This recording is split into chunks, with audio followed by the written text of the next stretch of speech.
Hey, it's Tiger. How many hoop chicks with Tiger? Oh, gosh. Under over? Oh, 26 and a half. All of the pancake girls or hoop girls. You gotta do this for me. Can you take your name off your phone? this My was wife just answered terrible. my phone and made me call. Take your name off your phone. So I don't understand taking your name off your phone. So Explain that to me again. So in other words, hi, this is Bill. I can't come to the phone right Ah. now. It's like, you've reached 585-555. Yeah. Okay. Is that my number? We should get Joe Mercado to remake this. Okay. You got a guy right here who can remake it. I'm addicted. You want to remake it? I Can you could. take your name? Let's get Joe to do it. My wife answered my It would phone. be- He's got two to do. He's got this, and now he's also going to do Angel Take your Eyes. name. Oh, yeah. We can call it. I'll get you. So I remember when this happened, right? So we're coming back from Thanksgiving break, and we're like, everybody's talking about their holiday or whatever. We lead off with this because this was like gold for 4 days. It was the gift that kept on giving. And at this point, like, there were more women who had come out. Yeah. Oh, yeah. All right. So I play that because Tiger Woods. Tiger Woods was on the Today Show. I didn't realize that he and Carson Daly are friends and have been friends since childhood. They both grew up in Southern California. And I think Carson Daly a little more privileged than Tiger growing up because Carson said, he goes, look, we were playing golf when golf wasn't cool to be like on the team. Like you said to me, Kevin, your son joined the team, Yeah. right? And he's loving it. I think Greg's kid's on the team, and it's almost a different thing now. Carson was saying to Tiger in this interview, he goes, yeah, he said, I had the letter for Santa Monica High School, which to me sounds like it probably was a pretty privileged area. And he goes, I had the golf pin on it, and girls were looking at it going, what is that? Yeah. Yeah, Carson. Carson, he interned for Jimmy Kimmel when Jimmy Kimmel did a radio show, and that's how he came up. He got to TRL live when TRL was the like American Bandstand of its time. That was all because of one guy. Oh, Howard Lapidus. Yeah. Okay. It was. For real. But yeah, but like you have to be pretty high up there to get to like Howard. Well, Howard he would just go through. He was picking people off K-Rock, and so Carson was doing nights on K-Rock, 7 to midnight. Yeah, but I mean, he may have been an intern at K-Rock. I don't know prior to that, but he could be under Kevin. Anyway, it doesn't matter. So I didn't realize that they were friends growing up. And Tiger even said, he goes, look, man, I grew up playing public courses. He goes, it was a privilege to go play. Like, it's funny to hear Tiger say that. His kids, it's way different. So they start talking about his kids and Charlie and playing, and Charlie's 15 now, Tiger's son, and playing all these tournaments. And then He just tried to qualify for the U.S. Open. Didn't do well, but he tried to qualify for it. did? Okay. So, geez, at 15. He shot, I think, 81 or something. At 15? That's pretty you know good. how many guys would love to shoot a fucking 81? Oh, my At 50? God. I do that for 9. You know what I'm saying? Like that. So, all right. So they ask about the daughter playing golf and stuff, and this is Tiger's response. She doesn't want to play golf? No. How come? She has, I think, a negative connotation to the game because at Why? that time, hey, growing up, when she was growing up, golf took daddy away from her. I had to pack and I had to leave. I had to go on for weeks, and there's a negative connotation to it. So we develop our own relationship, our own rapport that's outside of golf, that we do things that is done involve golf. Meanwhile, my son and I, we do everything golf related. Right. It's just very different. Okay. I had to pack and leave for weeks. Okay. Or ever. All right. Listen to me.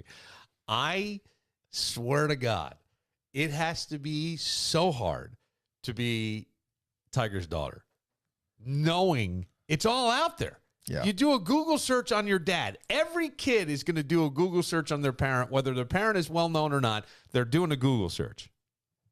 And what's going to come up? And I go, how do you have that conversation with your daughter, who, by the way, mom, big influence. I know that the mother-daughter relationship is a complex one. I didn't have to deal with that in my home when my guys were little because they were all boys. But I understand that. I go, but you watched your mom have her world crumble down because your dad had multiple. And I still think it's none of anybody's business, but because it's a private family matter, right? The fact that we all knew it, I always think, and he had to apologize, I find absolutely ridiculous. But I mean, wow. I think there are things where maybe with guys you can kind of go, it's dad, it's a guy. Well, yeah, because Tiger watched his father have multiple affairs. Okay, all right. You know, but like when you're the daughter, like guys, like kids find ways to, if they grow up. Like I knew a bunch of guys who knew their parents were up to no good at times. Yeah. And it was one thing when it was that's just my dad. You know, they made fun of it, they made a joke out of it. That was a defense mechanism. That's how they dealt with it. But they could never deal with that when it came to their mom. There was no way they could handle it. Now flip that. You're talking about a girl talking about her dad, who's one of the most famous people in the world. Okay, yes. He's an icon. Tiger's an icon. Tiger was talking, by the way, too, about why he's playing so bad. He goes, that leg doesn't really work, and so I'm trying to shorten up my grip because that'll help me keep the club tight. He goes, but I can't. Yeah, he can't. Yeah, he's done. I mean, that car accident fucked that kid up. Man. Yeah. But anyway, back to this. I just can't imagine being a girl. Because have you ever at any point in your lives, either one of you, think about this for a moment. I think my kids actually answered this one. Lost respect for your parents at any point. Actual respect. Like at some point, it's sort of like they went down a few notches in your mind. Ever? No. That I can think of. No. Not in my life. No, and I got to think even with my old man, and there was things that went on that I never did either. I think Jordan or somebody goes, yeah, I love the respect. I think there was things, and I go, how do you get it back? Like, let's say you're Tiger. How do you do it? And the only thing I can think is it's the only thing in life you can always do is just be consistent, right? Like, if you want to gain any traction on anything, you got to be consistent. Danny's talking about he hit a plateau. He and his scaling on a thin my ice. weight loss. I've lost 15 pounds, but I've been stuck. No, right. You hit a plateau. But the only way to keep going is to keep going. Just keep going. Yeah. Stay there, be consistent, and eventually, Don't it'll quit. fall through. Same thing with your kids. Like, you got to just be consistent. And it sounds like Tiger's built a nice relationship. But I go, it's weird. I remember my senior prom, somehow the party ended up at my house. And my parents were running around trying to take booze from people. And there was a girl who was a junior who was dating one of my friends who's a senior. So she went to the prom. Her dad was underneath the basketball hoop in my driveway drinking beers with the other kids. She was like totally embarrassed, like lost all respect for her dad. And I'm going, what if I go, I don't know. How about if you're Pam Anderson and Tommy Lee's kids? Not that you lose respect, but my kids are doing a sex tape. I wonder if it's a respect thing, Bill, or if this is my leverage to use against them when I screw up, or this is my excuse to go and be worse or be just as bad. I don't know. Like my parents can't say anything. No, but like Kim K's kids, right? Oh, Kim Kardashian. Okay. Right. There is the Ray J sex tapes out there. Yeah. A lot of people believe This is that's my the only mom. reason she's famous. Or how about some kid when they get old enough? Yeah, hey, but while your walking to dad's school, walking around hey, with his saw a wife tape of is- your mom last Yeah, night. well, that would be me. Yeah, that would be me. you. That would totally be me. But or how about this? Like Rob Lowe. Rob Lowe seems to have a great relationship with his kids. I think they were at the roast of Rob Lowe. The Rob Lowe roast had a lot of references to the sex tape with the underage girl. Yes, it did. There was a lot. Am I wrong? So again, it's like, how do you explain that to your kids? Because you're gonna. I mean, do you have the conversation? Do you pretend it never happened? Do you try to ignore it? I'm gonna tell you like a if little- you're Tiger, how the fuck do you So- fix The that? rumor is that they're friends now, him and Elin. They're close and friends. but Who's they're that? not- Oh, Tiger and Tiger's Elin. ex-wife. Well, Tiger seems like, as a person, he seems like he's a pretty nice, calm guy. Like, he seems pretty centered and okay. Yeah. I just think, like, I don't know what went on. I have no idea. My father told me that before he found Jesus, he had a very rough past. Not illegal or anything, but there were some things that went on in his life that became public in this little town that we grew up in. And he said, hey, listen, you're 17, 18 years old now. I want to tell you about some stuff that happened. And because your buddy's parents may bring it up just to spite you. So, and they, to their credit, They never did. they never did. Yeah. But he told me, here's what happened in this situation. Here's what happened in this situation. Here's what happened in this situation. I had my pants Here's down. what happened in this Cops came situation. along and- He goes, now Can I I wasn't. submit this picture for evidence real quick? Yes. Okay. Just look, Tiger's just look ex-wife. at Elin. Yeah. She's got. Oh. Just hoop here. She's got huge hoops. Elin has huge hoops. Well, Earrings, that is. yes, no. I remember when, like, Elin, I guess, well, I don't know what No. school she went to. Well, she put a freaking club through the back window. Well, Elin, when she graduated from college, which is years after she and Tiger divorced, you know, usually the keynote speaker at graduation's the top student in the class. No, they made it be her because they wanted the college. I guess it was called Hickory or something. I don't even remember the name of it. But it wasn't a well-known school. Hickory University. Hey, we'll get pub if we get Elin to speak for the graduates. So they got her to speak, and she kind of like bashed Tiger here and there a little bit. But it's like, okay, clearly you have an agenda. Now, what she could have said was, no, I'm not going to do that. I'm not going to embarrass my kids or anything. No, she took advantage of the moment. So I totally believe she's a hoopster. Absolutely. She's a gold digger. No question. Oh, There's a lot of hoop picture here. I've seen at least 7 or 8. hoops of her. Just hoop. Yeah. Well, there you go. That now we know. Now we got it. All right, Tiger, you say She'd fit in well in Webster. I'm telling you, Webster is the hoop capital of this area. I really believe that. I just don't know, like, if your parents had a sex tape. Like, I've heard of people even popping in a VHS and it was their parents' private moments or something. It was in their room and they go, what is this? And they put it in and it's their mom and dad with a sex tape. And that would be weird because it's a lot of work. Now Then you it's find on out it's your conception tape. yeah, but it's on. Like, I don't know. Dad's life story. It all started here. Bow, chicka, bow, bow. The opening to Look Who's Talking. Like, can you? No one thinks of their parents that way. I think Jerry Seinfeld always said, the good news of being adopted is you find out your parents are just really good friends. Never make a sex tape, Danny? Yourself? No. Never filming on No, phone? not even. Kevin, never no, filming on no. the phone? No. I never did either. Dan will when he gets down. When he hits. Have you ever gets past tried, that Danny? point. Have you ever asked? No. At any point, No. you never said, hey, this would No. be a good idea. Has a What chick do you asked mean, you? no? Don't look at me like this is the most odd question I could possibly come up with to ask you. You know that it runs through people's heads. Yeah, but it's me we're talking to. Okay. No, of course not. Has it ever run through your head? No. Yeah, because you don't want to see yourself on film. Have you ever been asked? No, never. Because I know you had the issue with the girl. She wanted to, was it choke? Oh, I can't choke. remember. Is it choking It was for a choke. Hillman or choking? It was the choking choke. for Danny. It was the choke. Punching for Soldier. Yeah. Yeah. Sam Kinison used to have a bit that would fit Kevin perfectly. He go, I would never tape myself. He goes, I think I once taped myself having sex, and he goes, when I went back and looked at it, it looked like she was getting raped by a polar bear.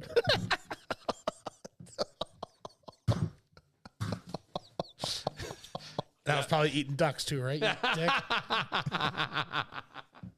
Yes. All right.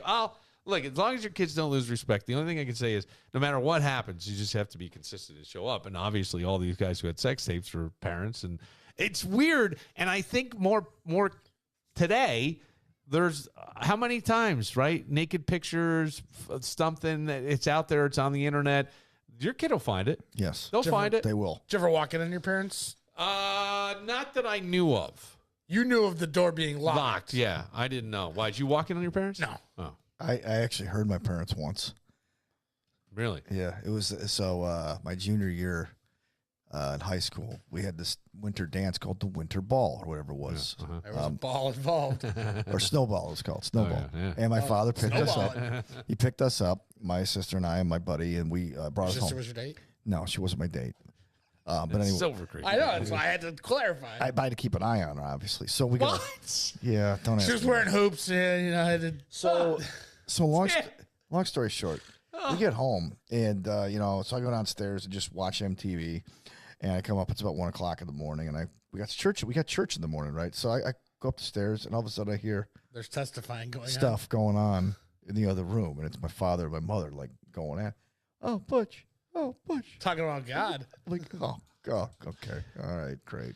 Why Just don't keep you walking go in there and go, I just want to make sure you're okay. No. I want to be part of this. I'll tell you what, You if want I to talk was- about grizzly bears? My father. Yeah. If I was like 16, 17 years old, I would have busted. Mom, are you all right? Just because I would have known what was going on, and I would have loved to be that kind of. Yeah, I wasn't wired that way, but I could see you. Well, only because it was funny. Like my sister said she could hear things. She used to she would hear it. I don't ever remember hearing anything. But I wasn't paying attention. My room was with your dirty magazines. my room was on a making your own different noises. my room was on a different floor, and then my mother, a girl, wrote me a filthy filthy, like 3-page letter on yellow legal pad paper. But I was in college. Yeah. But my mom found it, and she was like mortified. And then my old man like casually says to me, "Your mother found the letter," and I always like. I don't even want to bring it up because I can't tell if my dad was like disgusted by me. I still don't know. I still have no idea what he really truly thinks of me, but whatever. You got a real history of women in yellow legal pads, don't you?